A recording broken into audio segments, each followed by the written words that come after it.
Okay, let's use some masking fluid. This is Daniel Smith brand. Now, you can get whatever brand of masking fluid that you want. It comes in a pen form where you can draw with it.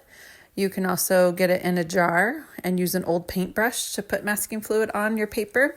Or this kind is just almost like a little tip, a fine tip applicator.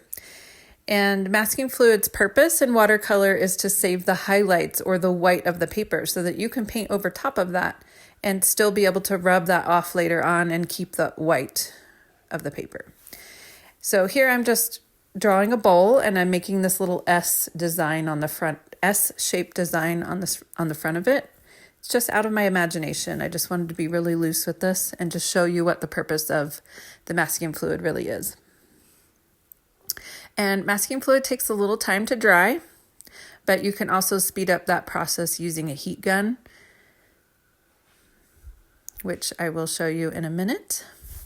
But you can just simply just let it dry and come back in a half an hour to an hour and you're ready to paint.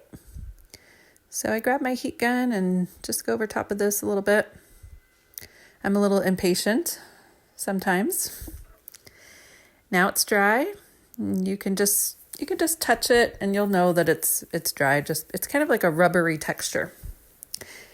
Okay, now we're going to paint a really fun bowl of cherries. Just grab any orange and red paint that you have.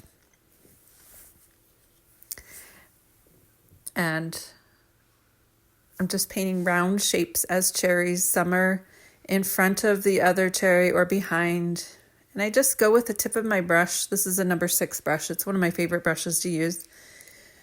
And some of them I'm painting in solid and some of them I'm leaving so that I can show that there is a little bit of value from light to dark and that it gives it more of like a volume and a shape to the cherry.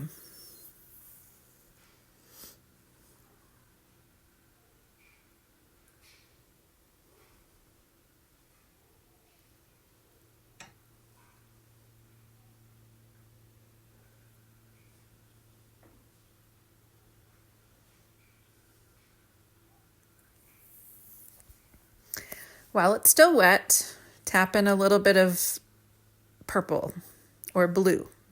That makes a nice shadow. It goes really well with red and the oranges that we have going on already with the cherries.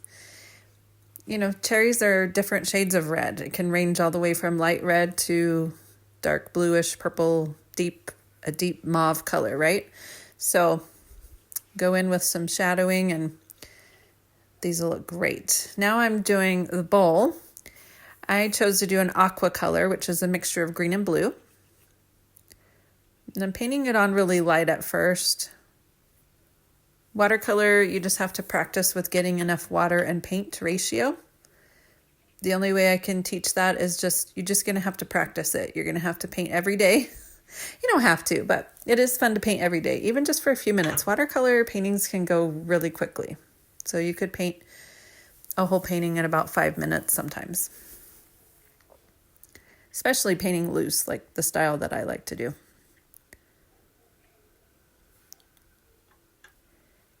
Remember to add your lights and darks to give things volume. So here I'm dropping in a little bit of a blue, more of a deeper blue color.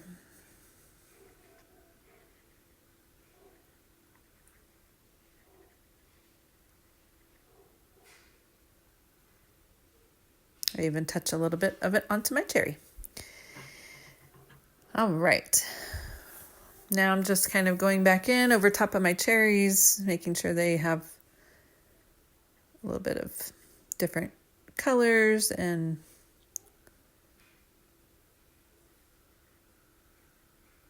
different shades to it.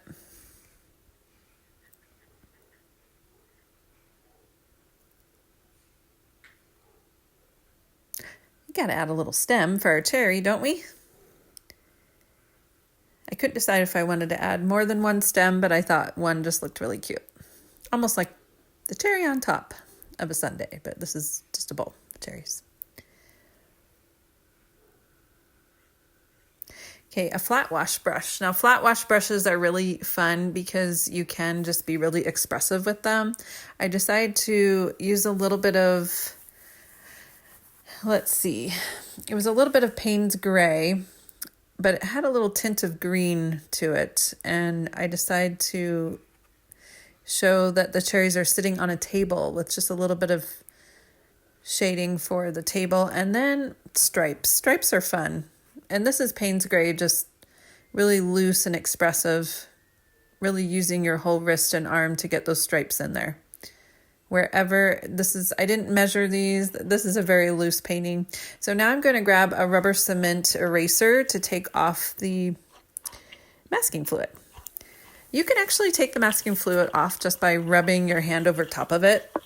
And it's got that gummy texture, but I happen to have a rubber cement eraser, so I'm just removing all of that.